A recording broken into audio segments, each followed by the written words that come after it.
Hi everyone, I'm Julia, and welcome back to the English Talk community. I know that speaking English in daily situations can feel scary and overwhelming. You might worry about making mistakes or not finding the right words when you need them most. But here's the thing. You're not alone in feeling this way, and today we're going to change that together. This episode is all about practicing real English conversations that happen every single day, so you can feel confident and natural when speaking. Before we start this amazing journey together, please hit that like button if you're ready to improve your English, and don't forget to subscribe because I upload new helpful content every week just for learners like you. Right now, you might be thinking about all the conversations you wanted to have but couldn't, because you were afraid of sounding silly or making mistakes. Maybe you avoided talking to your neighbor because you weren't sure what to say, or perhaps you kept quiet at the coffee shop when the barista made friendly conversation. I completely understand these feelings because I've worked with thousands of English learners who tell me the exact same thing. They say, Julia, I know a lot of English words. I can read and write. But when someone talks to me in real life, my mind goes blank and I freeze up. This happens because there's a big difference between knowing English and using English naturally in real conversations. When you're reading or studying, you have time to think and process. But in real conversations, people expect quick responses and natural flow. The good news is that daily conversations follow patterns, and once you learn these patterns, you'll feel so much more confident. You'll stop translating in your head and start responding naturally, just like you do in your native language. Today, we're going to practice the most common English conversations that happen every single day. These are the conversations that native speakers have without thinking, and I'm going to teach you how to have them too. We'll practice simple greetings, asking for help, making small talk, ordering food, talking on the phone, and handling everyday situations that come up in life. By the end of this episode, you'll have real phrases and responses that you can use immediately in your daily life. I want you to think about your typical day. You wake up, maybe you see your family or roommate, you go to work or school, you buy things, you eat, you interact with different people throughout the day. Each of these moments is an opportunity to practice English, and each conversation follows similar patterns that you can learn and master. The secret is not to memorize long speeches or complex sentences, but to feel comfortable with simple, natural responses that native speakers actually use. Let me tell you something that might surprise you.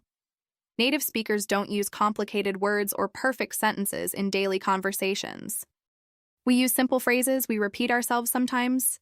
We use filler words like and well, and we make small talk about ordinary things like the weather or our plans for the weekend. This should make you feel relieved because it means you don't need to be perfect to have great conversations in English. Many of my students tell me they feel embarrassed about their pronunciation or their accent. But here's what I want you to know. Having an accent is completely normal and beautiful. What matters is that people can understand you and that you can express yourself clearly. I've met people from Spain, Italy, Germany, France, Portugal, and so many other countries who speak English with their natural accents, and they communicate perfectly well. Your accent is part of who you are, and it makes your English unique and interesting. The key to feeling confident in daily English conversations is practice, but not the kind of practice you might think. You don't need to sit with textbooks or memorize vocabulary lists. You need to practice real situations with real phrases that you'll actually use. That's exactly what we're going to do today. I'm going to give you phrases and expressions that native speakers use every day, and I'll show you how to use them naturally in different situations. Think about the last time you had a conversation in your native language. You probably didn't plan what you were going to say, you just responded naturally based on what the other person said. This is the level of comfort I want you to reach in English. I want you to stop overthinking every word and start trusting yourself to communicate. You already have more English knowledge than you realize, and today we're going to unlock that knowledge and put it to use. Before we dive into specific conversations, I want to share something important with you. Every English learner goes through the same journey. First, you learn words and rules, then you start putting words together into sentences. After that, you begin to understand how native speakers really talk. Finally, you reach the point where English flows naturally from your mouth without translation or hesitation. You're probably somewhere in the middle of this journey right now, and that's perfectly fine. The conversations we're going to practice today are the building blocks of fluent English. When you master these everyday interactions, you'll notice that other types of conversations become easier too.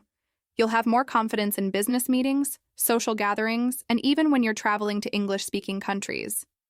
These daily conversation skills create a foundation that supports all other areas of your English learning.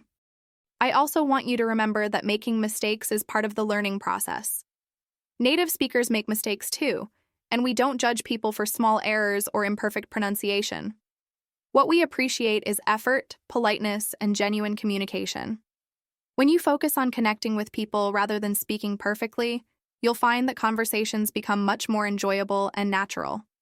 Before we continue with our daily conversation practice, I want to invite you to become part of our amazing English learning community. If this episode is helping you feel more confident about speaking English in everyday situations, please give it a thumbs up. Your support helps other English learners find this valuable content. Don't forget to subscribe to the English Talk community and ring that notification bell so you never miss our daily English lessons designed specifically for learners like you. Now here's something special I want you to do. Scroll down to the comments and share your biggest daily conversation challenge with us. Maybe you feel nervous ordering food at restaurants, or perhaps asking for directions makes your heart race, or you might struggle with phone calls in English. Whatever it is, write it in the comments below. When you share your challenge, you're not only helping yourself by putting it into words, but you're also helping other learners realize they're not alone in their English journey. I read every single comment and love connecting with you all, so please don't be shy about sharing your experiences with our supportive community. You know what makes me excited about teaching English? It's seeing how simple daily conversations can completely transform your confidence. When you master everyday English, you're not just learning words. You're learning how to connect with people, express your needs, and feel at home wherever English is spoken. Many of my students tell me they feel nervous about basic conversations like ordering coffee or asking for directions. But the truth is, these simple exchanges are your foundation to fluency. Once you feel comfortable with daily English, everything else becomes so much easier and more natural. Let me explain why daily conversations are so powerful for your English learning journey. First, these conversations happen in patterns that you can learn and predict. When you go to a restaurant, the server will always ask similar questions. When you meet someone new, the conversation will follow a familiar structure. When you call customer service, there are standard phrases that people use. Once you understand these patterns, you'll feel prepared for thousands of different situations because you'll recognize the framework underneath each conversation. Daily conversations also teach you the most useful English words and phrases. Academic English might include words like hypothesis or analyze, but daily English uses words like awesome, definitely, no problem, and sounds good. These simple words and phrases appear in almost every casual conversation, and when you know them well, you'll sound natural and friendly. Native speakers use these expressions hundreds of times each day, so learning them gives you immediate access to authentic English communication. Another reason why daily conversations are so important is that they build your confidence step by step. Each successful interaction makes you braver for the next one. When you successfully order your coffee in English and the barista smiles and chats with you, you feel proud and motivated. That positive feeling encourages you to try speaking English in more situations. Before you know it, you're having conversations that would have terrified you just weeks before. This confidence grows naturally through practice, not through studying rules in textbooks. Daily conversations also teach you about English speaking rhythm and flow.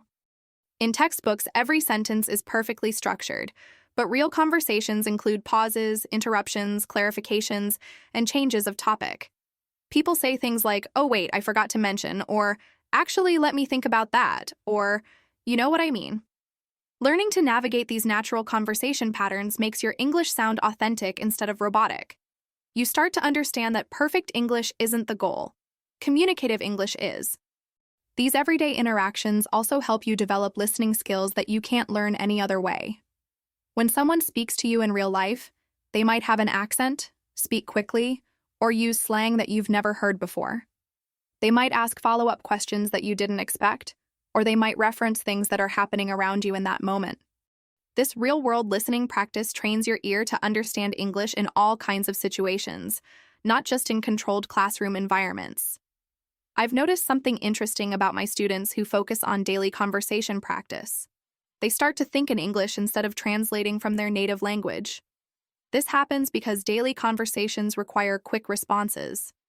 You don't have time to translate "how's your day going" into your language, think of a response, and then translate it back to English. You learn to process English directly and respond naturally. This direct thinking in English is one of the most important milestones in language learning. Daily conversations also expose you to cultural aspects of English that you can't learn from grammar books. You learn when to say please and thank you, how to show interest in someone's story, how to politely disagree, and how to make small talk that actually connects with people. You discover that asking "how are you" is often just a greeting, not a request for detailed information about someone's health. You learn that "let's hang out sometime" might be a polite way to end a conversation rather than a specific invitation. These cultural nuances make your English more natural and help you avoid misunderstandings. The emotional aspect of daily conversations is also crucial for learning. When you have a pleasant chat with your neighbor or share a laugh with a shop assistant, you create positive associations with speaking English. These good feelings make you more motivated to continue practicing. Contrast this with memorizing vocabulary lists, which might feel like work rather than communication. When English becomes associated with human connection and positive experiences, learning accelerates naturally. Daily conversations teach you to be resourceful with the English you already know. Sometimes you don't know the exact word for something, but you learn to describe it using simpler words. This skill is incredibly valuable because it means you're never really stuck in a conversation. If you can't remember the word screwdriver, you can say "the tool for turning screws" and people will understand perfectly. This resourcefulness builds confidence and keeps conversations flowing smoothly. These interactions also provide immediate feedback about your communication effectiveness. If someone understands you and responds appropriately, you know your English worked. If they look confused, you know to try again with different words. This real-time feedback helps you adjust and improve much faster than delayed corrections on homework assignments. You learn what works and what doesn't in actual communication contexts. Daily English conversations also prepare you for more complex English interactions in the future. Business meetings, academic discussions, and formal presentations all build on the same foundation of natural English communication that you develop through everyday conversations. When you're comfortable with casual English, you can focus on learning specialized vocabulary for professional situations rather than struggling with basic communication patterns. Most importantly, daily conversations remind you why you're learning English in the first place. Language exists to connect people, share ideas, and build relationships. When you have a meaningful conversation in English, even a simple one about the weather or weekend plans, you're using language for its true purpose. This sense of accomplishment and connection motivates you to keep learning and improving. Let me tell you about Sarah from Barcelona. She moved to London for work, and every morning she wanted to order her favorite coffee, but she always felt nervous at the coffee shop. She would practice in her head, but when the barista asked friendly questions like, "How's your morning going?" or "Would you like anything else with that?" she would freeze up. One day, Sarah decided to prepare simple responses like, "It's going well, thank you," and "No, that's perfect, thanks." The next morning, when the barista smiled and asked about her day, Sarah was ready. She answered naturally and even had a short, pleasant conversation. That small victory gave her the confidence to speak more in other daily situations. Sarah's story is so common among English learners, and I think many of you will recognize yourself in her experience. When Sarah first arrived in London, she had studied English for years in Barcelona. She could read English newspapers, write emails for work, and understand movies with subtitles. But standing in front of that friendly barista every morning, she felt like all her English knowledge disappeared. Her heart would beat faster, her mind would go blank, and she would just point at the menu and nod when asked questions.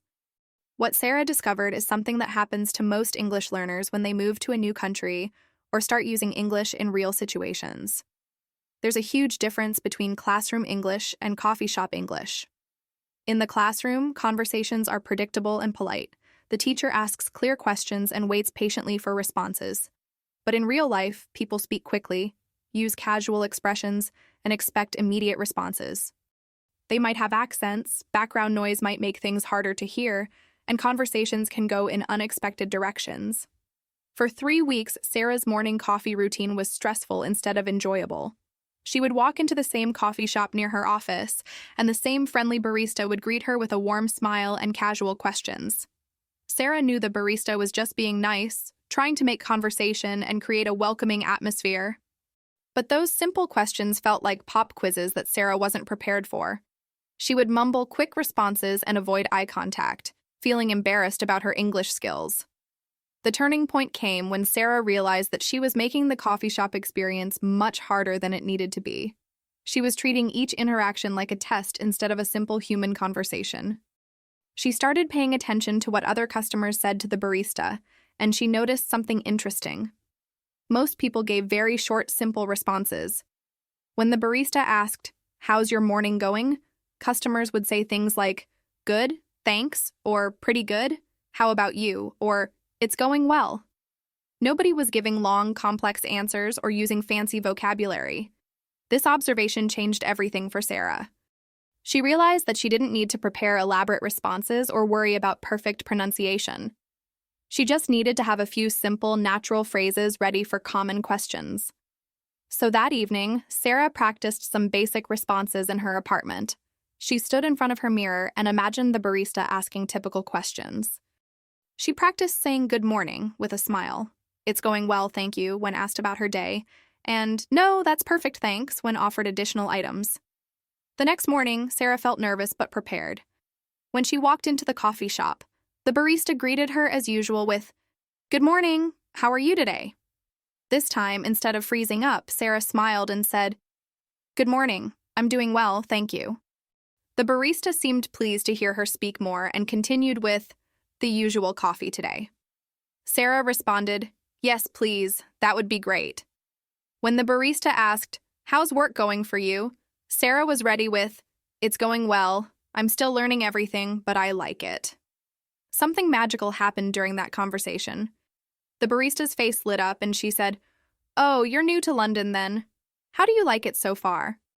Sarah found herself relaxing and responding naturally. "I really like it. Everyone has been very friendly." The barista smiled and said, "That's wonderful to hear. Well, welcome to the neighborhood." As Sarah paid for her coffee, she felt a warm sense of accomplishment that stayed with her all day. From that day forward, Sarah's morning coffee routine became something she looked forward to instead of dreading. The barista remembered her and would ask follow-up questions about her work and her experience in London. Sarah learned that the barista's name was Emma, and that she had moved to London from a small town in northern England. They started having brief but pleasant conversations about weekend plans, the weather, and local recommendations. What Sarah discovered through this experience was that most daily conversations in English follow predictable patterns. Coffee shop conversations usually include greetings, ordering, small talk about the day or weather, and polite closing remarks. Once she understood this pattern, Sarah could prepare appropriate responses and feel confident in similar situations. She started applying the same approach to other daily interactions like talking to colleagues, shopping for groceries, and chatting with her neighbors. Sarah also learned that people appreciate effort and friendliness much more than perfect English. Emma, the barista, never corrected Sarah's occasional mistakes or showed impatience when Sarah took a moment to find the right words. Instead, Emma seemed genuinely happy to have these daily conversations and often complimented Sarah on her improving English. This positive reinforcement encouraged Sarah to speak more and worry less about making mistakes. The confidence Sarah gained from mastering coffee shop conversations spread to other areas of her life in London.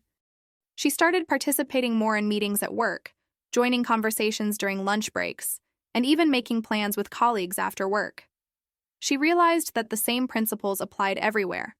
People wanted to connect and communicate, and they were generally patient and helpful when she made an effort to engage in English. Sarah's transformation didn't happen overnight, but it started with that one decision to prepare simple responses for predictable questions. She learned that successful daily conversations in English aren't about impressing people with complex vocabulary or perfect grammar. They're about connecting with people, showing interest in others, and expressing yourself clearly with simple, natural language. Looking back, Sarah realized that her biggest obstacle wasn't her English ability.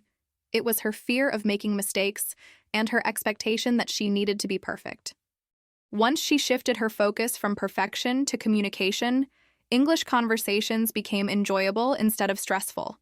She started seeing each interaction as an opportunity to practice and improve rather than a test of her current abilities. Marco from Rome had a similar experience at the grocery store in Dublin.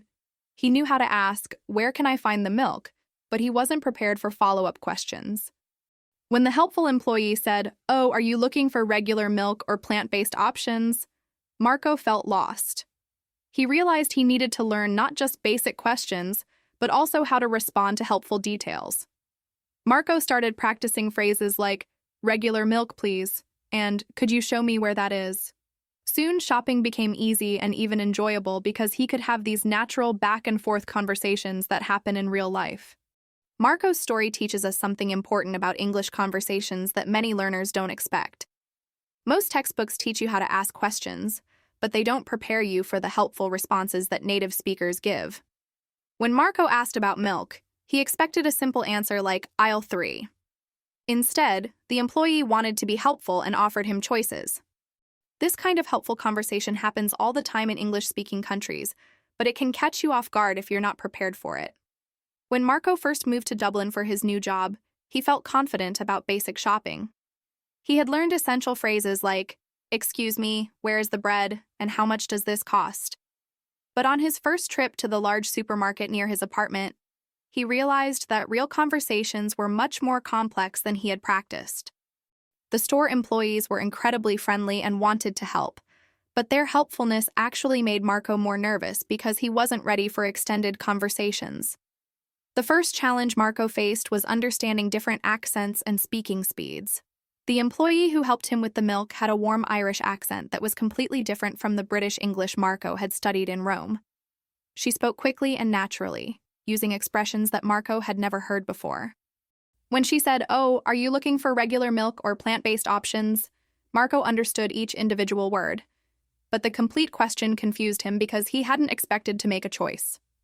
Marco stood there for a few seconds, trying to process what the employee had asked. He knew the word regular, and he understood milk, but plant-based options was completely new to him. The employee noticed his confusion and tried to help by saying, like almond milk or oat milk instead of cow's milk. Marco felt embarrassed because he still wasn't sure what to say. He finally managed to say, "Just normal milk, please," and the employee smiled and walked him to the dairy section. That first shopping trip took Marco much longer than expected, because similar situations kept happening throughout the store. When he asked about bread, the bakery worker asked, "Would you like fresh bread from today or packaged bread from the shelf?" When he looked for chicken, the butcher asked, "Are you looking for whole chicken pieces, or something specific like breast or thighs?" Each helpful question made Marco realize how much conversational English he still needed to learn. The experience was frustrating but also educational. Marco noticed that Irish people were incredibly patient and kind when he struggled with responses. Nobody seemed annoyed or impatient when he took time to understand their questions. The employee who helped him with milk even complimented his English and said, "Your English is really good. Don't worry about taking time to think." This encouragement made Marco feel better, but he knew he needed to prepare better for future shopping trips. That evening, Marco decided to approach grocery shopping like he would approach any other learning challenge. He made a list of common grocery store situations and practiced possible conversations. He looked up words like plant-based, organic, fresh, frozen, and packaged, so he would understand options that employees might offer. He also practiced simple response phrases like, "Regular milk, please," "Fresh bread would be great," and "I'll take the chicken breast, thank you." Marco also realized that he needed to learn how to ask for clarification politely. He practiced phrases like, "Could you explain what that means?" "I'm not sure I understand," and "Could you show me the difference?" These phrases became incredibly useful because they allowed him to learn while shopping instead of feeling confused and embarrassed. The next week, Marco returned to the same supermarket with much more confidence. When the same employee asked about milk options, Marco was ready. He said, "I'd like regular milk, please, the kind that comes from cows." The employee laughed in a friendly way and said, Perfect, that's right over here. When she asked, "What size do you need?" Marco confidently responded, "A medium-sized bottle would be great. Thank you." Throughout that shopping trip, Marco discovered something wonderful about Irish culture. People genuinely wanted to be helpful and informative. When the butcher asked about chicken options, Marco felt comfortable saying, "I'm not sure about the difference, could you help me choose?" The butcher was delighted to explain different cuts of chicken and even gave Marco cooking suggestions. What could have been an embarrassing language barrier became an opportunity to learn about both English and Irish cooking traditions. Marco also learned to appreciate the natural rhythm of these helpful conversations. Native speakers don't just give you the minimum information you ask for. They anticipate what else you might need to know. When Marco asked about vegetables, the produce worker didn't just point to the tomatoes. She said, "These are really fresh today, and they're on sale too. Are you planning to cook with them tonight or keep them for a few days?" This kind of conversational anticipation is common in English-speaking cultures, and once Marco understood this pattern, shopping became much more enjoyable. Within a month, Marco's grocery shopping had transformed from a stressful language challenge into one of his favorite ways to practice English. He started looking forward to conversations with different employees because each person taught him something new about Irish expressions, local food preferences, or cooking methods. The supermarket became like an informal classroom where he could practice real English in a supportive environment. Marco's confidence in grocery store conversations also improved his English in other situations. He realized that the same conversational patterns appeared everywhere. People in Ireland wanted to be helpful, they offered additional information, and they appreciated when he asked questions or showed interest in their suggestions. Let's practice some greeting phrases that you'll use every single day. When you meet someone, you can say, "Good morning, how are you today?" And when they respond, you can reply with, "I'm doing well, thank you for asking." These simple exchanges create connection and show politeness. If someone asks, "How was your weekend?" you can respond with, "It was nice and relaxing. How about yours?" Remember, you don't need perfect grammar or complex words. People appreciate genuine, simple responses that show you care about the conversation. Practice these phrases out loud right now and notice how natural they can sound with a little practice. Greeting phrases are the foundation of every conversation you'll have in English. They might seem basic, but they're incredibly powerful because they set the tone for everything that follows.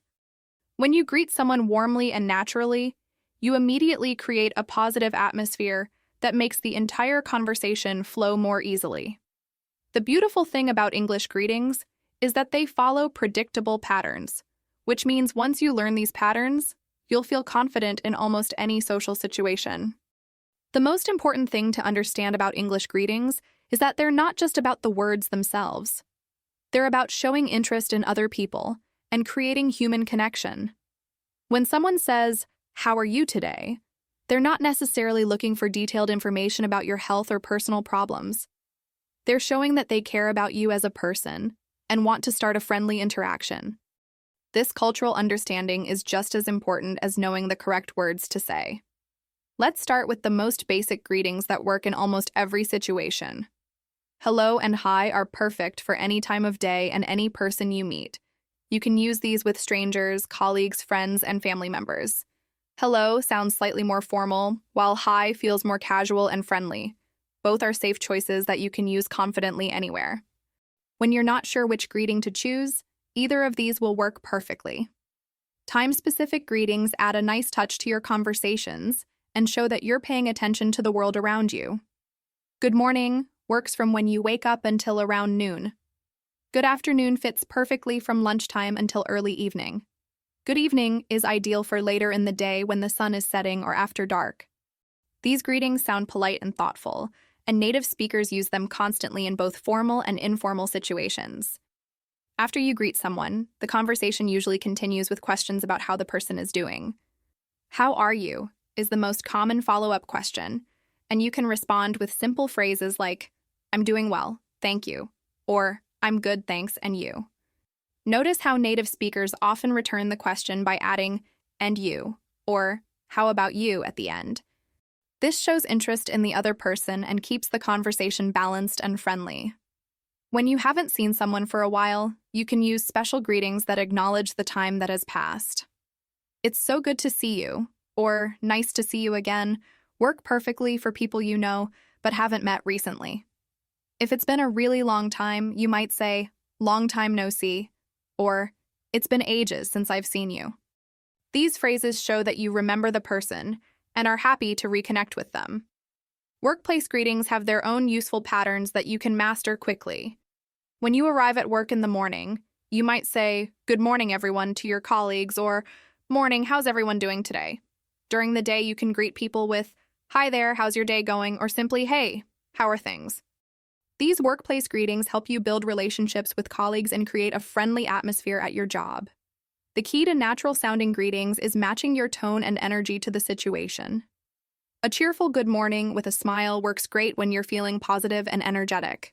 A quiet hello with a gentle nod is perfect when you're in a more serious environment or feeling calm. Pay attention to how other people greet you and try to match their energy level. This helps you fit in naturally with the social atmosphere around you. Response phrases are just as important as the initial greetings. When someone asks, "How are you?" you have many options for responding. "I'm doing well, thank you." Sounds polite and positive. "Pretty good. Thanks," feels more casual. "Not bad, how about you?" is friendly and conversational. "Great, thanks for asking," shows enthusiasm. Choose the response that matches how you actually feel and the level of formality in the situation. Weekend and holiday greetings give you opportunities for slightly longer conversations. When someone asks, "How was your weekend?" you can share brief, positive details like, "It was really nice, I spent time with my family," or "Pretty relaxing, I caught up on some reading." Then remember to ask about their weekend too by saying, "How about yours?" or "What did you do this weekend?" These exchanges help you learn about other people's interests and build stronger relationships. One important aspect of English greetings is learning to handle multiple people at once. When you enter a room with several people, you might say, "Hello, everyone," or "Good morning, everybody." If you're introduced to a group, you can say, "Hi, nice to meet you all." When leaving a group, "Goodbye, everyone, have a great day," works perfectly. These group greetings help you acknowledge everyone present without having individual conversations with each person. The timing and rhythm of greetings matter too. Native speakers usually greet each other quickly and naturally, without long pauses or overly formal pronunciation. Practice saying your greeting phrases at a normal conversational speed so they sound natural instead of rehearsed.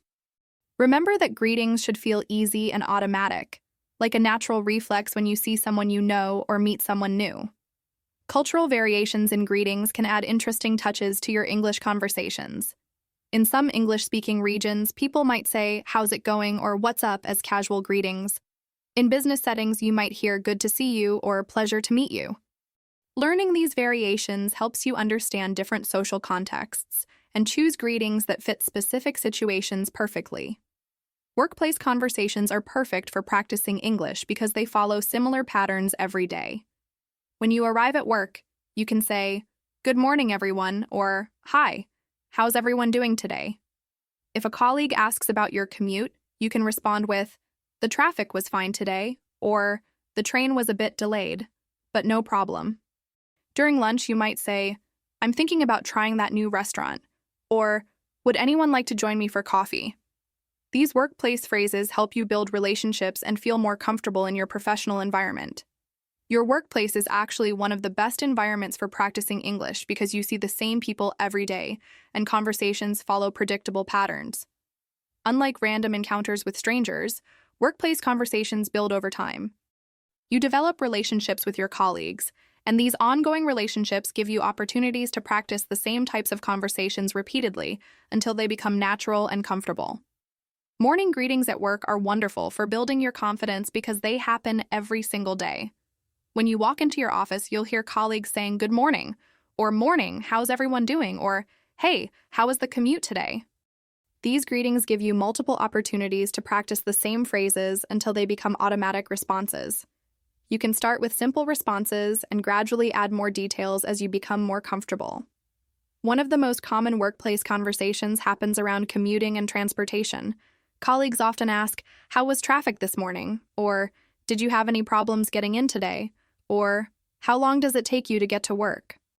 These questions are perfect for practicing because you can prepare standard responses that work in most situations.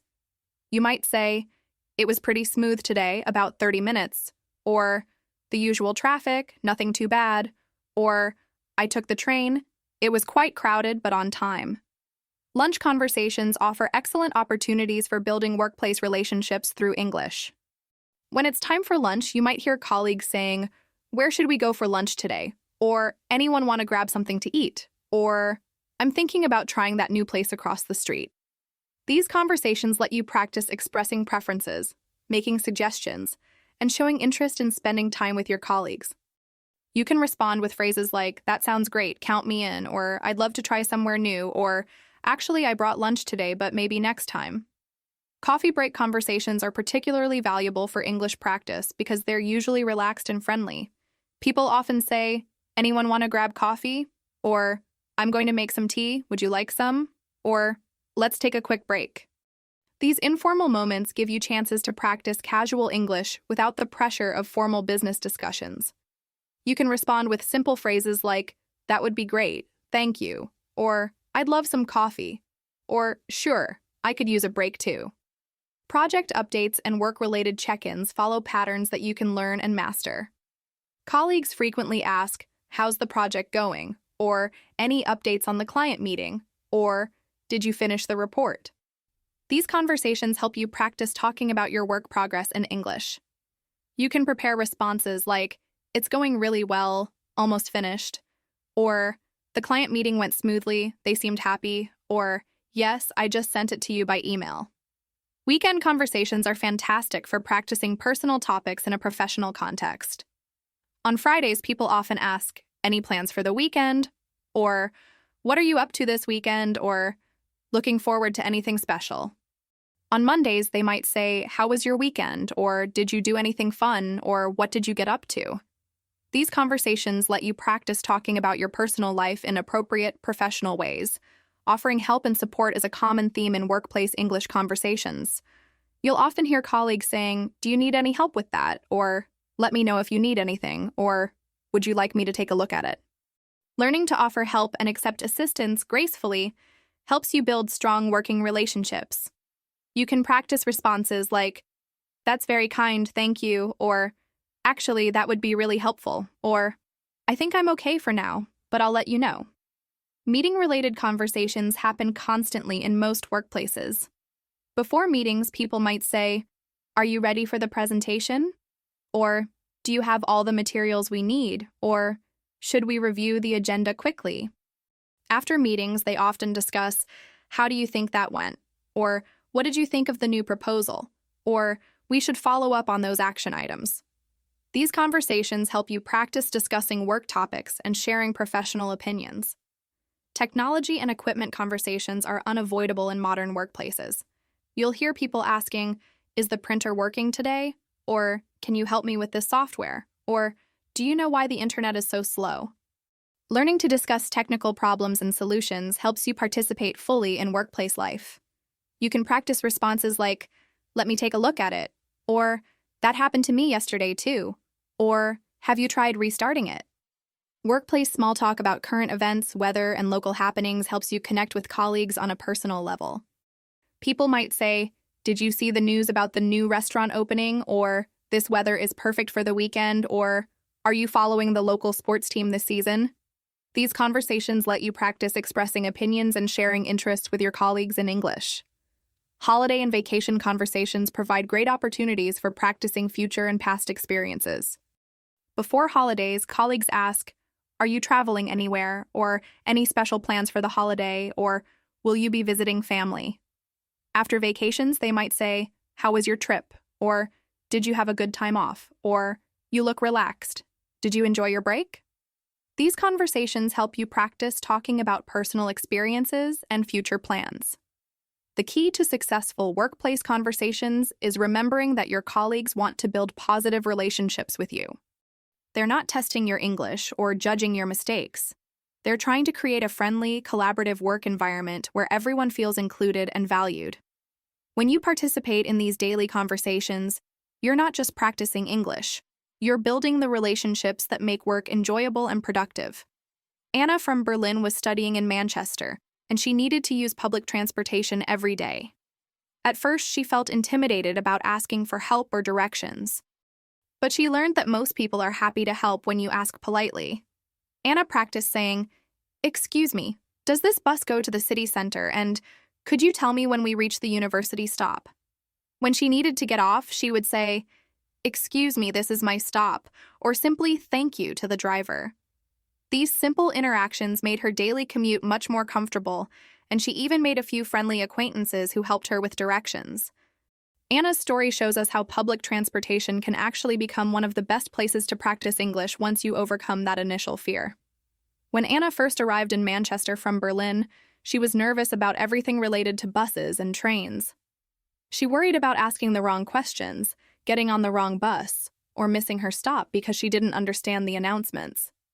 But what she discovered was that public transportation is full of helpful people who are used to assisting travelers and students who are learning English. The first challenge Anna faced was understanding the different types of public transportation in Manchester. In Berlin, she was familiar with the system, but Manchester had different bus routes, different payment methods, and different terminology. She learned that she needed to ask specific questions to get the information she needed. Instead of general questions like, "Where does this go?" she practiced asking, "Does this bus go to the university?" or "Is this the right bus for the city center?" These specific questions helped her get clear, useful answers. Anna's breakthrough moment came when she realized that bus drivers and fellow passengers actually wanted to help her succeed in navigating the city. On her third day in Manchester, Anna got on what she thought was the right bus, but after 10 minutes, she realized she was going in the wrong direction. She felt panicked and embarrassed, but she gathered her courage and approached the bus driver at the next stop. She said, "Excuse me, I think I'm on the wrong bus. I need to get to the university." The driver was incredibly kind and explained exactly which bus she needed to take and where to catch it. That experience taught Anna that admitting when you're confused or lost is not embarrassing. It's practical and smart. From that day forward, she became more confident about asking for help when she needed it. She learned to say, "Excuse me, I'm new here. Could you help me?" Or, "I'm not sure if this is the right stop. Could you let me know when we reach the university?" These phrases opened doors to helpful conversations with both drivers and passengers. Anna also discovered that timing her questions appropriately made conversations flow more naturally. She learned to ask for directions when boarding the bus by saying, "Excuse me, does this bus go to the city center?" rather than waiting until she was already worried about missing her stop. She practiced asking drivers, "Could you tell me when we reach Manchester University?" right after paying her fare, so the driver would remember to help her when they approached her destination. One of the most valuable lessons Anna learned was how to engage with fellow passengers in helpful ways. She noticed that other students and regular commuters were often happy to share information about routes and stops. She started conversations by asking, "Are you going to the university too?" Or, "Do you know if this bus stops near the library?" These questions led to friendly conversations with other students who gave her tips about the best routes, the most reliable buses, and shortcuts around the city. Anna's confidence grew as she realized that public transportation conversations follow predictable patterns. When getting on a bus, people typically greet the driver, pay their fare, and either sit down or ask about their destination.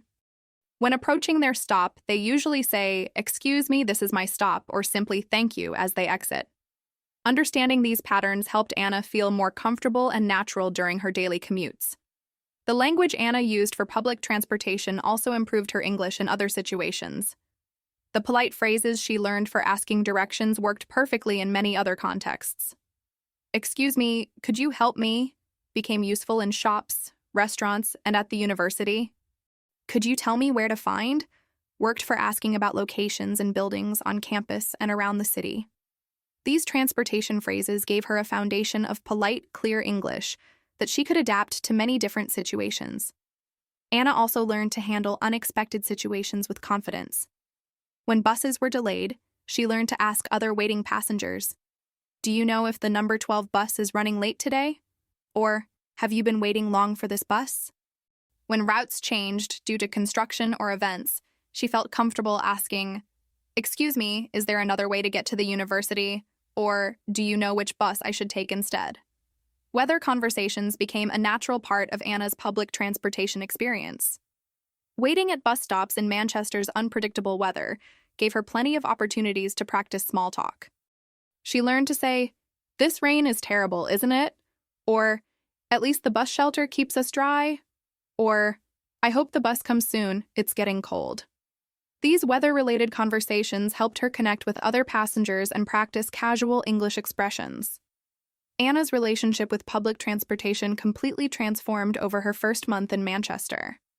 What started as a source of anxiety became one of her favorite ways to practice English and meet people. She made friends with regular passengers on her daily route to the university, and these acquaintances often gave her recommendations for restaurants, shops, and events around the city. The bus became like a mobile English classroom where she could practice listening to different accents, asking practical questions, and having friendly conversations. By the end of her first semester, Anna was helping other new international students navigate Manchester's public transportation system. She found herself giving directions and sharing tips with confused travelers, just as people had helped her when she first arrived. This role reversal showed her how much her English confidence had grown through these daily public transportation interactions. Luis from Madrid loved trying new restaurants in Dublin, but ordering food in English made him nervous. He discovered that most servers are patient and helpful when you speak clearly and politely. Luis learned to say, "Could I have a few more minutes to decide?" when he needed time with the menu. When ready to order, he would say, "I'll have the pasta, please," and "Could I get that without onions?" If he didn't understand something, he would ask, "Could you explain what that dish includes?" These polite phrases made dining out enjoyable instead of stressful, and Luis even started having pleasant conversations with servers about their food recommendations. Luis's restaurant journey in Dublin is a perfect example of how food experiences can become some of the most enjoyable ways to practice English. When Luis first moved to Dublin from Madrid, he was excited about exploring Irish cuisine and the city's international food scene. However, his first few restaurant experiences were stressful because he felt unprepared for the natural conversations that happen when dining out. The menus used unfamiliar terms, servers spoke quickly with Irish accents, and he struggled with making special requests or asking questions about ingredients.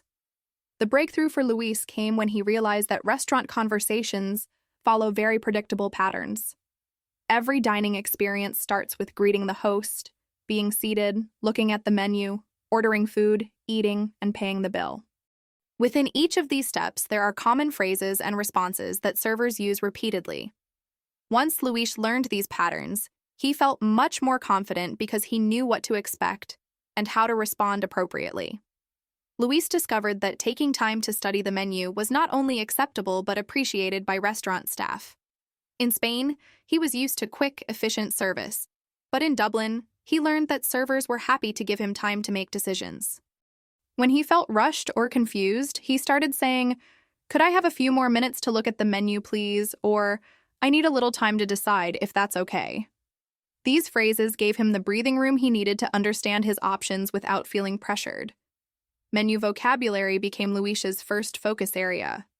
He learned that many English menu terms were different from what he expected.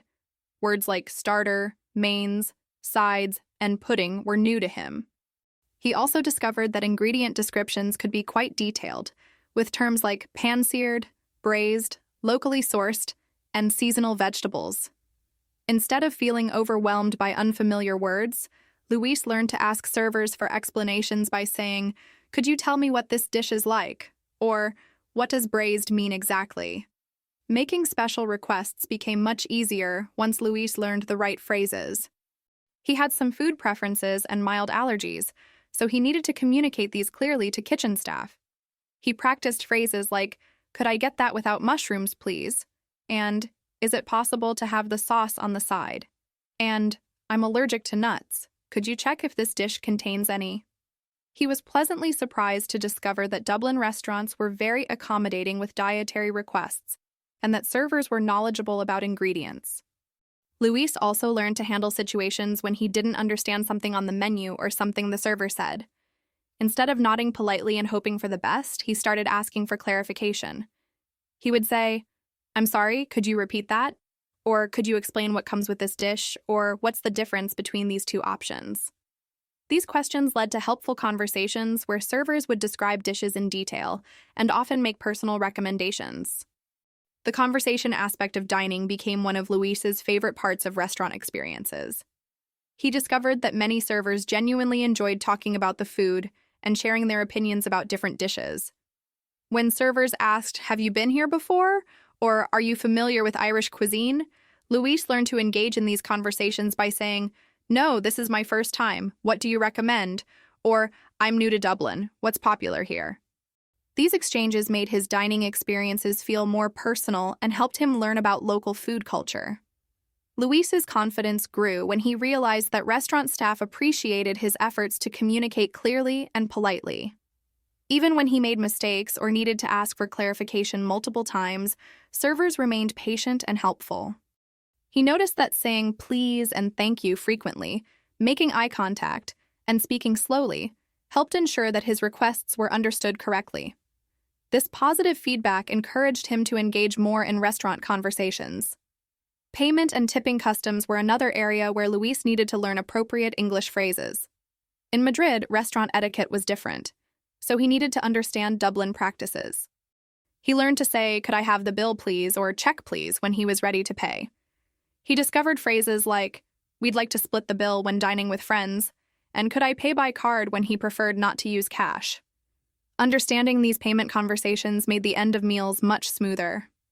Over time, Luis developed relationships with servers at his favorite restaurants. When he became a regular customer at a few places near his apartment and workplace, staff members started recognizing him and remembering his preferences. These ongoing relationships gave him opportunities to practice more complex conversations about weekend plans, local events, and food recommendations for special occasions. The restaurant staff became informal English teachers who helped him improve his conversational skills in a relaxed, friendly environment. Luis's transformation from nervous restaurant customer to confident diner happened gradually over several months. He started keeping a small notebook with useful restaurant phrases and new food vocabulary that he learned during his dining experiences. This practical approach helped him remember important expressions and build his confidence for trying new restaurants and cuisines around Dublin. The most significant change for Luis was realizing that restaurant meals had become social and cultural learning experiences rather than just opportunities to eat. He started inviting colleagues and new friends to join him for meals, which gave him chances to practice English in group conversation settings. These shared dining experiences helped him build friendships while continuing to improve his restaurant English skills. Shopping conversations are wonderful for practicing English because store employees are usually helpful and patient. When you enter a store, you can say, "Hello, I'm looking for a winter jacket," or, "Excuse me, where can I find the electronics section?" If you need assistance, try, "Could you help me find something?" or "Do you have this in a different size?" When you're ready to pay, you can say, "I'll take this one," or "Could I pay with a card?"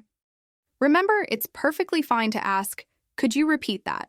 or "Could you speak a bit slower?" if you need clarification. Most people appreciate your effort to communicate clearly.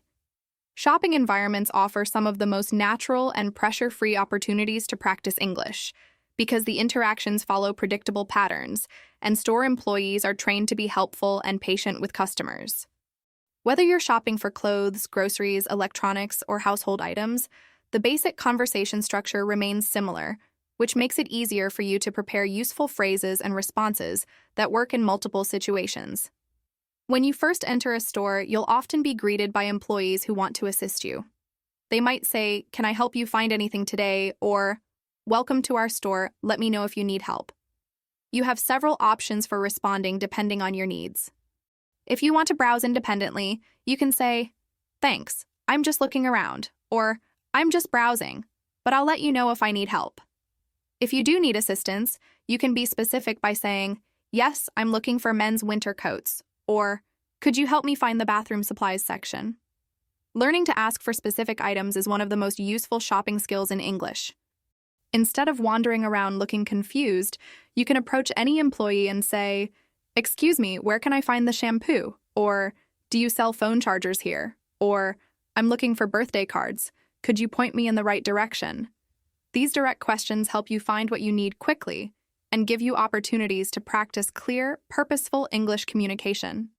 Size, color, and style questions are essential when shopping for clothes, shoes, or other personal items. You'll frequently need to ask, do you have this in a medium? Or does this come in blue? Or do you have this style in a smaller size?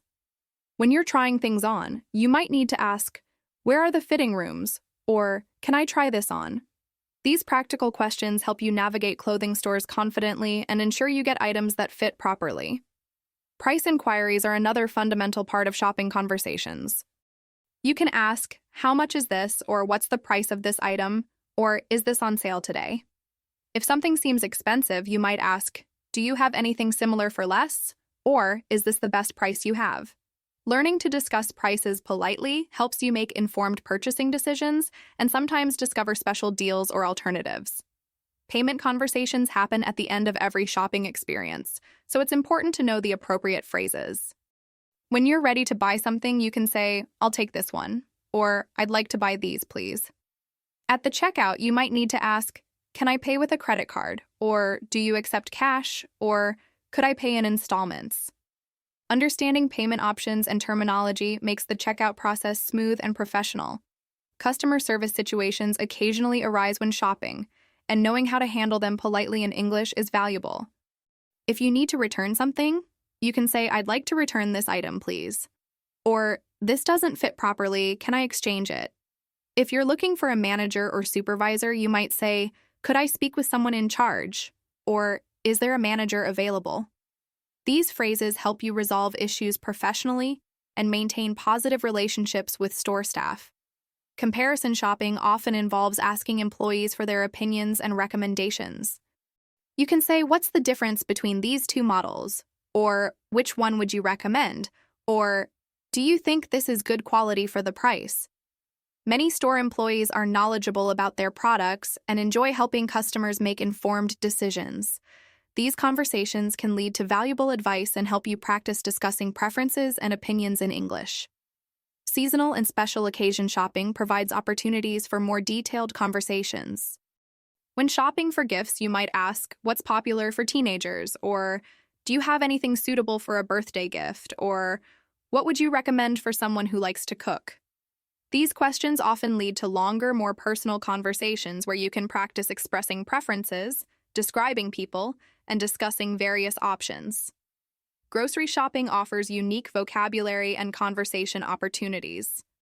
You might need to ask, where is the dairy section, or do you have organic vegetables, or when do you get fresh bread? At the deli or butcher counter, you could say, I'd like half a pound of turkey, please, or could I have that sliced thin? These specialized shopping conversations help you learn food-related vocabulary and measurement terms. Technology and electronics shopping often requires more detailed conversations about features, compatibility, and warranties. You might ask, is this compatible with my phone? Or what's included in the box? Or does this come with a warranty? These conversations help you practice discussing technical specifications and comparing different products.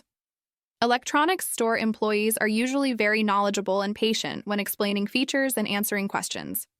The most important thing to remember about shopping conversations is that store employees want you to have a positive experience and make purchases. They're motivated to help you find what you need and answer your questions clearly. This creates a supportive environment where you can practice English without feeling judged or rushed. Most retail workers have experience helping customers who speak English as a second language, so they're usually patient and understanding when you need extra time or clarification. Phone conversations can feel challenging because you can't see facial expressions or gestures. Start with simple phrases like, hello, this is your name speaking, when you answer. If you need to call somewhere, begin with, hi, I'm calling about, followed by your reason. When you need to check information, say, could you please repeat that? Or, let me write that down. If you need to end the call, you can say, thank you for your help, or, I'll call back if I have more questions. Practice these phone phrases because they'll help you handle appointments, customer service calls, and other important conversations with confidence. Phone conversations in English can initially feel intimidating because you lose the visual cues that help you understand and communicate in face-to-face interactions. However, phone calls follow very predictable patterns and use standard phrases that you can learn and master with practice. Once you become comfortable with basic phone English, you'll find that telephone conversations become much easier and less stressful. When you answer the phone, your opening phrase sets the tone for the entire conversation. The most basic and professional way to answer is "Hello, this is," followed by your name. For example, "Hello, this is Maria speaking," or "Hello, this is John." If you're answering at your workplace, you might say, "Good morning, this is Sarah from the marketing department," or "Hello, ABC Company, this is Mike speaking." These professional greetings immediately identify who you are and create a positive impression. Making phone calls requires a different approach than answering them. When you call someone, you need to identify yourself right away and explain the purpose of your call. Start with a greeting like "Hello" or "Hi." Then introduce yourself by saying, "This is," followed by your name. After introducing yourself, explain why you're calling by using phrases like, "I'm calling about," "I'm calling to ask about," or "I need information about." For example, you might say, "Hello, this is Anna. I'm calling about the apartment listing I saw online." Asking to speak with specific people is a common phone situation that requires polite, clear language. You can say, "May I speak with Dr. Johnson, please?" Or "Is Sarah available?" Or "Could I talk to the manager, please?" If you're calling a business, you might need to explain your relationship or the nature of your call by saying, "I'm calling about my appointment," or "I'm a customer with a question about my account." Connection problems are frustrating but common during phone conversations. When you can't hear clearly, it's important to address the issue immediately, rather than pretending to understand. Use phrases like, "I'm sorry, I can't hear you very well," or "Could you speak a little louder?" or "The connection isn't very clear, could you repeat that?" If the problem persists, you can say, "I think we have a bad connection, let me call you back," or "The line is breaking up, can I call you from a different phone?" Taking down information accurately during phone calls requires specific techniques and phrases. When someone gives you important details like phone numbers, addresses, or appointment times, always confirm what you heard. Say, "Let me repeat that back to you," or "Just to confirm, you said," followed by the information. If you need someone to slow down, say, "Could you give me that information more slowly?" or "Let me write this down as you speak." Don't be embarrassed about asking for repetition or clarification. Accuracy is more important than speed. Putting people on hold or transferring calls are situations you might encounter, especially in workplace phone conversations. If you need to check something or find information, say, "Could you hold on for just a moment while I check that?" Or "Please hold on, I'll be right back." If you need to transfer someone to another person or department, explain what you're doing by saying, "I'm going to transfer you to our customer service department," or "Let me put you through to someone who can help you with that." Ending phone calls politely is just as important as starting them professionally. Thank the person for their time by saying "Thank you for calling" or "Thanks for the information." If you need to follow up later, you can say, "I'll call you back if I have any more questions," or "I'll get back to you with that information by tomorrow." For business calls, you might end with "Have a great day," or "Thanks again for your help." Voicemail messages require their own set of phrases and skills. When you reach someone's voicemail, speak clearly and include all essential information. Start by identifying yourself and stating the purpose of your call. "Hi, this is Jennifer calling about the job interview." Include your contact information and suggest next steps. "My number is 555-0123. Please call me back when you have a chance." Keep voicemail messages brief but complete, and speak slowly so the person can write down your information. Customer service phone calls often involve explaining problems or requesting assistance. Be prepared to describe your situation clearly and provide necessary details like account numbers, order numbers, or reference numbers. Start these calls by saying, "I'm calling about a problem with," or "I need help with," followed by a brief explanation. Be patient, as customer service representatives often need to ask questions or look up information in their systems. Appointment scheduling over the phone requires understanding dates, times, and availability. Practice phrases like, "I'd like to schedule an appointment," or "When is your next available slot?" or "Would Tuesday morning work for you?" Be prepared to suggest alternative times by saying, "If that doesn't work, how about Wednesday afternoon?" Or, "I'm flexible with the time. What works best for you?" Always confirm the final details by repeating the date, time, and location. Emergency phone calls require calm, clear communication. Know how to state your emergency immediately and provide your location. Practice phrases like, "I need to report," followed by the type of emergency, and "my location is," followed by your address or landmarks. Even in stressful situations, speaking clearly and providing accurate information helps emergency services respond effectively. International phone calls might involve dealing with different accents, time zones, and cultural communication styles. Be extra patient and don't hesitate to ask for repetition or clarification. Use phrases like "I'm calling from," followed by your country to help the other person understand your accent and adjust their speaking accordingly. Emma from London moved to a diverse neighborhood where she often helped neighbors who were learning English. She noticed that simple, friendly phrases made everyone feel welcome. When someone knocked on her door asking for help, she would say, "Of course, how can I help you?" Or, "No problem at all." If neighbors needed directions, she would say, "It's just around the corner," or, "Would you like me to show you the way?" Emma learned that being patient and using simple words helped everyone communicate better. She realized that good conversations happen when people feel comfortable and supported, regardless of their English level. Emma's experience in her diverse London neighborhood teaches us something beautiful about how English conversations work best when people focus on kindness and understanding, rather than perfect language skills. When Emma first moved to her new area, she was struck by how many of her neighbors were from different countries and were at various stages of learning English. Instead of seeing this as a barrier, she saw it as an opportunity to build a welcoming community where everyone could feel comfortable communicating. What Emma discovered was that the key to successful neighborly conversations wasn't using complicated vocabulary or perfect pronunciation. Instead, it was about creating an atmosphere where people felt safe to try speaking English without fear of judgment or embarrassment. When neighbors approached her for help, Emma always responded with warmth and enthusiasm. She would smile genuinely and say, "Of course, how can I help you?" Or, "I'd be happy to help," or, "No problem at all." These immediate positive responses made people feel valued and encouraged them to continue the conversation. Emma learned that helping neighbors with directions was one of the most common ways she could assist people while helping them practice English. When someone asked about finding a local shop or the nearest bus stop, she would give clear, simple directions using landmarks and easy-to-understand language. Instead of saying, "Take the second right after the traffic light and continue for approximately 200 meters, Emma would say, "Go down this street, turn right at the big red building, and it's just there." She discovered that visual references and simple language made directions much clearer for everyone. The patience Emma showed during these interactions made all the difference in helping neighbors feel comfortable speaking English.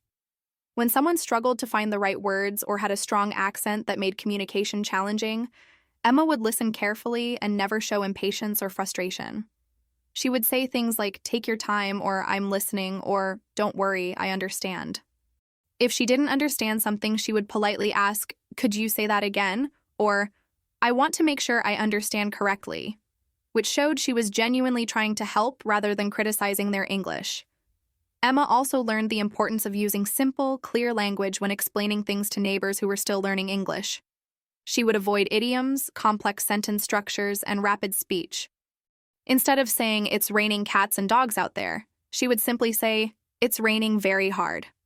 When giving directions, she would speak slowly and use common words that most English learners would recognize. This approach made her explanations accessible to people at different English proficiency levels. One of the most valuable things Emma discovered was that offering to show people places instead of just giving directions created opportunities for longer, more natural conversations. When neighbors asked about finding the post office or grocery store, Emma would often say, "Would you like me to walk there with you?" Or, "I'm heading that way. Want to come with me?" These offers turned simple direction giving into friendly neighborhood walks where people could practice English in a relaxed, natural setting. Emma noticed that many of her neighbors were hesitant to ask for help because they were embarrassed about their English level. To address this, she started proactively offering assistance when she saw neighbors looking confused or lost. She would approach them with friendly phrases like, "Are you looking for something?" or "Can I help you find anything?" or "Is everything okay?" This proactive approach helped neighbors who might have been too shy to ask for help directly. The cultural exchange that happened through these neighborly conversations enriched Emma's own understanding of communication and community. Her neighbors taught her phrases in their native languages, shared stories about their home countries, and invited her to cultural celebrations. Emma realized that good communication is about much more than perfect English. It's about showing genuine interest in other people and making them feel valued as community members. Emma's approach to helping neighbors also included practical assistance with English-related tasks.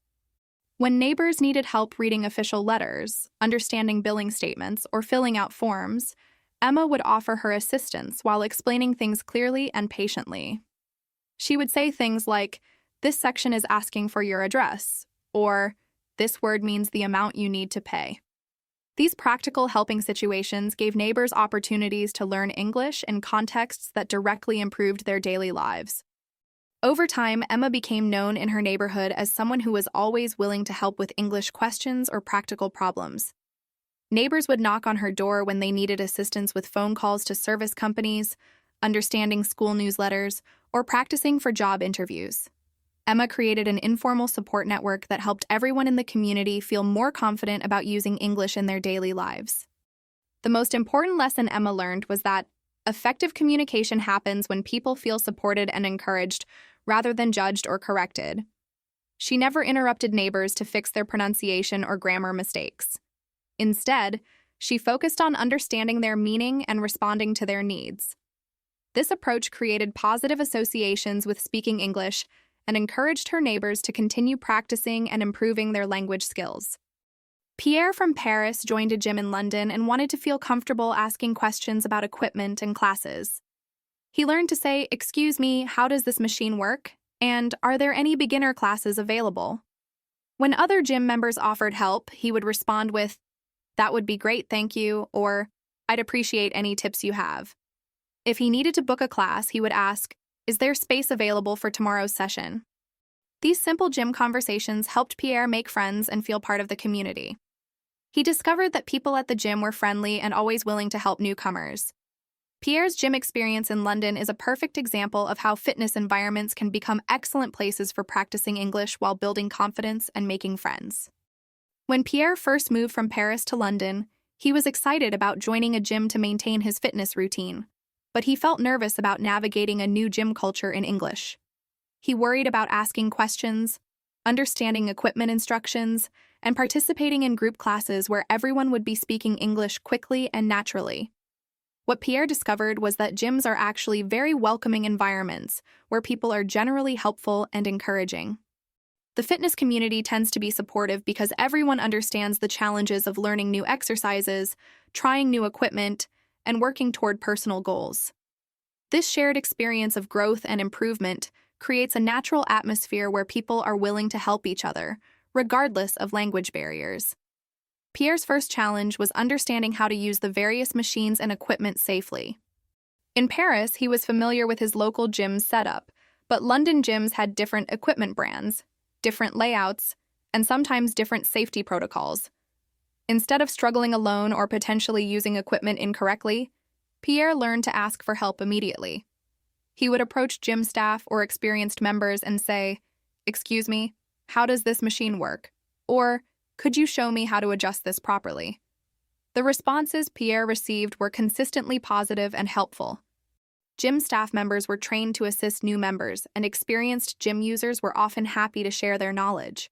When Pierre asked about equipment, people would not only explain how to use it, but also offer tips about proper form, safety considerations, and workout variations.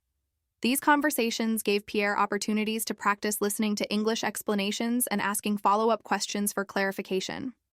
Group fitness classes presented Pierre with different opportunities and challenges for English practice. At first, he was intimidated by the idea of joining classes where instructors would give rapid instructions and other participants might chat before and after sessions. However, Pierre realized that fitness classes follow predictable patterns and use repetitive vocabulary that becomes familiar quickly. Instructors use commands like lift, lower, hold, breathe, and stretch consistently, which helped Pierre learn exercise-related English vocabulary naturally. Booking fitness classes required Pierre to learn specific gym terminology and scheduling language. He practiced phrases like, "Are there any beginner classes available?" and "What time does the yoga class start?" and "Is there space available for tomorrow's session?" The front desk staff at his gym were patient and helpful when Pierre needed to understand class descriptions, skill levels, and booking procedures. These interactions helped him learn administrative English vocabulary related to schedules, payments, and membership benefits. Pierre also discovered that gym conversations often extended beyond exercise topics into general social interactions. While waiting for classes to start or during rest periods between sets, people would make small talk about weekend plans, work schedules, and local events. These casual conversations helped Pierre practice everyday English topics in a relaxed setting where people were generally in good moods due to the endorphins from exercise. The culture of offering and accepting help in the gym gave Pierre numerous opportunities to practice polite English expressions. When other gym members offered assistance with equipment or form corrections, Pierre learned to respond graciously with phrases like, "That would be great, thank you," or "I'd appreciate any tips you have," or "Thanks for the help, that's very kind." These expressions of gratitude became natural parts of his gym interactions and improved his overall conversational politeness. Safety considerations in the gym also provided important English learning opportunities. Pierre learned to ask, "Is someone using this?" before taking equipment, and "How many sets do you have left?" when waiting for machines. He practiced saying, "Can you spot me?" when he needed assistance with heavy weights, and "All yours" when he finished using equipment. These safety-related phrases helped Pierre participate fully in gym culture while maintaining good etiquette and building positive relationships with other members. Over time, Pierre developed regular workout partnerships with other gym members who became his informal English conversation partners. These fitness friendships gave him consistent opportunities to practice English in a structured, recurring environment. His workout partners would help him with exercise vocabulary, share fitness tips, and include him in their social conversations about topics beyond fitness. The most significant transformation for Pierre was realizing that his gym membership had become much more than just access to exercise equipment. The gym became a social environment where he practiced English daily, learned about British fitness culture, and built friendships that extended beyond the gym walls. His initial nervousness about asking questions had evolved into confidence about engaging in complex conversations about fitness goals, nutrition, and lifestyle topics. Learning to express how you feel is essential for meaningful conversations. When someone asks, "How are you feeling today?" you can respond honestly with, "I'm feeling a bit tired," or "I'm excited about the weekend." If you're having a difficult day, it's okay to say, "I'm feeling a bit stressed with work," or "I'm not having the best day, but I'm okay." When good things happen, share your happiness with, "I'm feeling really happy today," or "I'm excited about my plans tonight." These honest expressions help you connect with others and show that you're comfortable sharing your experiences in English. One of the most important aspects of natural English conversation is learning to express your emotions honestly and appropriately. Many English learners stick to basic responses like, "I'm fine," or "I'm good," because they're comfortable and safe. But these responses don't create the kind of genuine connection that makes conversations meaningful and memorable. When you learn to share your real feelings in simple, clear language, you open the door to deeper, more authentic relationships with English speakers. The beauty of expressing feelings in English is that you don't need complicated vocabulary or complex sentence structures to communicate effectively. Native speakers appreciate honesty and authenticity much more than perfect grammar or impressive words. When someone asks about your day and you respond with, "I'm feeling really excited about my weekend plans," you're giving them something real to connect with and respond to. This kind of genuine sharing makes conversations flow naturally and encourages other people to open up as well. Learning to express different levels of emotions helps you communicate more precisely and gives people a better understanding of your actual experience. Instead of just saying, "I'm happy," you can be more specific with phrases like, "I'm really pleased about my new job," or "I'm absolutely delighted with how the presentation went," or "I'm feeling pretty content with life right now." These variations help people understand not just that you're in a positive mood, but exactly how positive and why. Similarly, when you're experiencing negative emotions, learning to express them appropriately helps you get the support and understanding you need. Instead of always saying, "I'm fine," when you're actually struggling, you can practice saying things like, "I'm feeling a bit overwhelmed with everything on my plate," or "I'm having a tough week, but I'll get through it," or "I'm feeling somewhat anxious about the interview tomorrow." These honest expressions help people understand what you're going through and often lead to helpful support or encouragement. The key to expressing feelings naturally in English is matching your language to the situation and your relationship with the person you're talking to.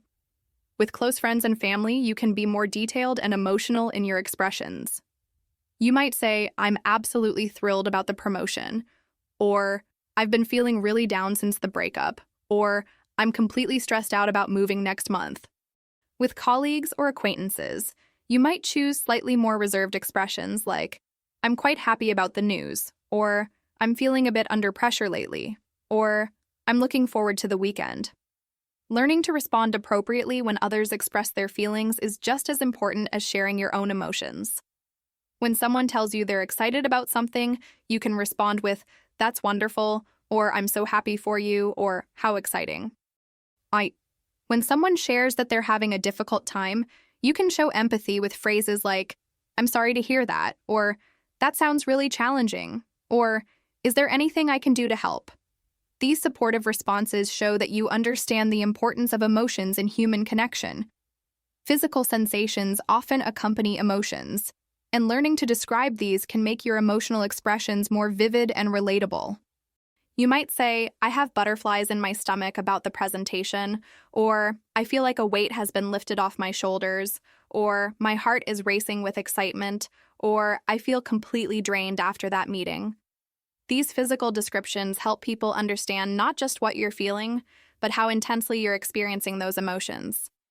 Timing is important when expressing feelings in English conversations. You don't need to wait for someone to ask directly about your emotions before sharing them. Natural conversation includes spontaneous emotional expressions like, "I'm so relieved that's over," or "This weather is making me feel energetic," or "I'm getting nervous just thinking about it," or "I feel so grateful for all your help." These spontaneous expressions make conversations more lively and authentic. Cultural context also plays a role in emotional expression. In many English-speaking cultures, it's normal to share positive emotions openly and frequently. People often express excitement, happiness, gratitude, and enthusiasm without reservation. However, when sharing difficult emotions, there's often an expectation that you'll also indicate your resilience or your plan for dealing with the situation. Phrases like, "I'm feeling stressed, but I'm working on managing it better," or "I've been sad about the news, but I know things will improve," show emotional honesty while also demonstrating strength and optimism. Don't worry when misunderstandings happen. They're part of learning. When you don't understand something, simply say, "Could you explain that again?" or "I'm not sure I understand what you mean." If someone doesn't understand you, try saying, "Let me say that differently," or "What I mean is." When you make a mistake, don't panic. Just say, "Sorry, let me try again," or "I meant to say." Remember, most people are patient and want to help you communicate successfully. Misunderstandings are opportunities to practice and improve, not reasons to feel embarrassed about your English learning journey. The most important thing I want you to understand about misunderstandings is that they happen to everyone, even native English speakers. Communication is complex, and there are countless reasons why people might not understand each other perfectly the first time. Maybe someone spoke too quickly, maybe there was background noise, maybe they used an unfamiliar word or phrase, or maybe they simply weren't paying full attention. When you approach misunderstandings as normal parts of conversation rather than personal failures, you'll feel much more relaxed and confident when they occur. One of the biggest mistakes English learners make is pretending to understand when they actually don't. This might seem like it saves face in the moment, but it often leads to bigger problems later when the misunderstanding becomes obvious. It's much better to ask for clarification immediately than to spend the rest of the conversation feeling lost and confused. Native speakers actually appreciate when you ask for clarification because it shows that you care about understanding correctly and communicating effectively. When you don't understand something someone has said, you have several polite options for asking for help. The phrase, "Could you explain that again?" is perfect when you need someone to repeat their entire message using different words. "I'm not sure I understand what you mean" works well when you understood the words, but not the meaning or intention. "Could you say that more slowly" is helpful when someone was speaking too quickly for you to follow. These phrases are polite, clear, and show that you're actively trying to understand. Sometimes the problem isn't that you didn't understand what someone said, but that they didn't understand what you meant to communicate. When you realize someone has misunderstood you, don't feel frustrated or embarrassed. Instead, take responsibility for clarifying your message. You can say, "Let me say that differently," or "What I meant to say was," or "Actually, what I mean is." These phrases help you restart your explanation without making the other person feel bad for not understanding initially. Making mistakes while speaking English is completely normal and expected. When you catch yourself saying something incorrectly, the best approach is to quickly correct yourself and move on. You can say, "Sorry, I meant to say," followed by the correct version, or simply, "Wait, let me try that again." Most people won't even notice small mistakes unless they prevent understanding, and they'll appreciate your effort to communicate clearly rather than judging your errors. The key to handling misunderstandings gracefully is staying calm and maintaining a positive attitude. When communication breaks down, it's natural to feel frustrated or embarrassed, but these emotions actually make the situation worse by creating tension and anxiety. Instead, try to approach misunderstandings with curiosity and patience. Think of them as interesting puzzles to solve together, rather than problems that reflect poorly on your English ability. Active listening skills can help prevent many misunderstandings before they happen. This means paying full attention to what people are saying, asking questions when something isn't clear, and confirming important information. You might say, "Just to make sure I understand, you're saying that," followed by your interpretation of what they meant. This technique helps catch misunderstandings early and shows that you're engaged in the conversation. Body language and context clues can also help you understand meaning even when you don't catch every word. Pay attention to people's facial expressions, gestures, and tone of voice. These nonverbal cues often give you important information about what someone means, even if you missed some of the words they used. Similarly, thinking about the context of the conversation can help you guess what someone probably meant to say. Cultural differences can cause misunderstandings even when everyone is speaking clearly and correctly. Different cultures have different communication styles, levels of directness, and social expectations. What seems perfectly normal and polite in one culture might seem rude or confusing in another. When you sense that a misunderstanding might be cultural rather than linguistic, you can ask, "Is this a cultural difference?" Or, "How would you normally say this in your culture?" Technology can sometimes help with misunderstandings, especially in written communication. If you're having trouble understanding someone's accent or speaking style, you might ask if you can continue the conversation via email or text message. Written communication gives you time to process information more carefully and look up unfamiliar words or phrases. However, don't rely too heavily on technology. Practicing spoken communication is essential for improving your conversation skills. The most successful English learners are those who see misunderstandings as learning opportunities rather than failures. Each time you work through a communication problem with someone, you learn new vocabulary, new ways of expressing ideas, and new strategies for making yourself understood. You also build confidence in your ability to handle difficult communication situations, which makes you a more effective and confident English speaker overall. Now that we've practiced these daily conversation patterns, I want you to use them in your real life this week. Start small, greet one person differently each day, or try a new phrase when you're shopping or ordering food. Remember, every conversation is practice, and every practice session makes you more confident. You don't need to be perfect to have meaningful conversations in English. Focus on communicating clearly and being genuine in your interactions. The people around you will appreciate your effort to connect, and you'll be surprised how quickly these phrases become natural parts of your daily English conversations.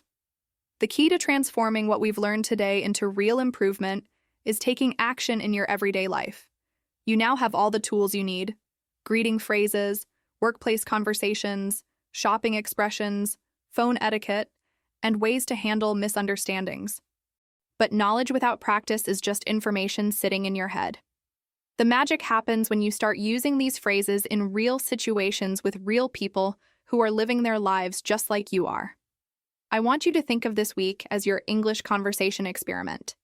Each day, choose one small goal that stretches you just a little beyond your comfort zone. Maybe today you'll greet your neighbor with, "Good morning, how's your day starting?" instead of just nodding. Tomorrow you might ask the grocery store clerk, "Do you know if these apples are sweet?" instead of just taking whatever you find. These small steps might seem insignificant, but they're building blocks that create massive changes in your confidence and fluency over time. Your workplace is probably the perfect environment to start applying these new conversation skills because you see the same people regularly, and conversations often follow predictable patterns.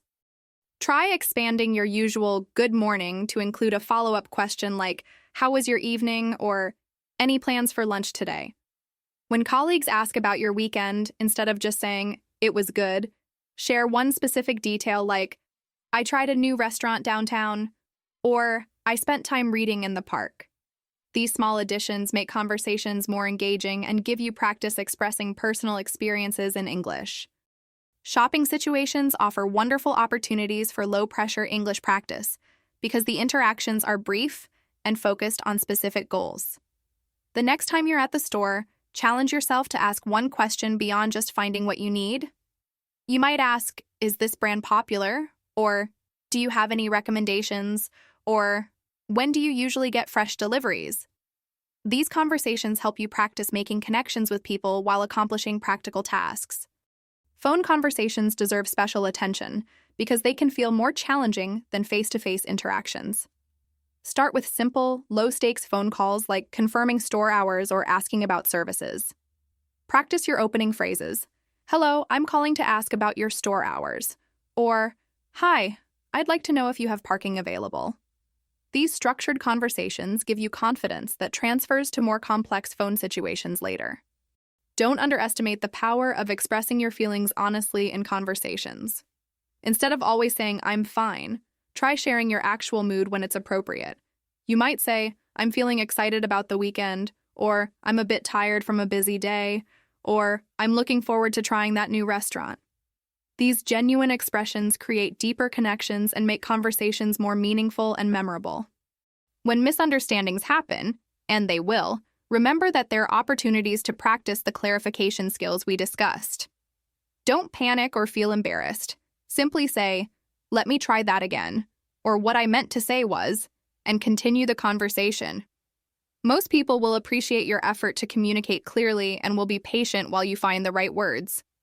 The stories we shared about Sarah, Marco, Anna, Luis, Emma, and Pierre show that everyone starts somewhere and improves through consistent practice. Each of these people transformed their English confidence by applying simple phrases consistently in real-life situations. Sarah mastered coffee shop conversations. Marco became comfortable grocery shopping. Anna conquered public transportation. Luis started enjoying restaurant experiences. Emma built neighborhood relationships. And Pierre found community at the gym. You can have similar breakthroughs in your own daily environments. Remember that the people around you are generally supportive and helpful when they see you making an effort to communicate. Most native speakers have experience talking with people who are learning English, and they understand the challenges you're facing. They're usually patient, encouraging, and happy to help when you need clarification or repetition. Your effort to connect and communicate in English is something people appreciate and respect. The most important mindset shift I want you to make is viewing every conversation as a success rather than a test. If you successfully communicated your needs, shared information, or connected with someone, that's a victory regardless of whether your English was perfect. Focus on connection and communication rather than perfection and performance. This approach reduces anxiety and makes conversations more enjoyable for everyone involved.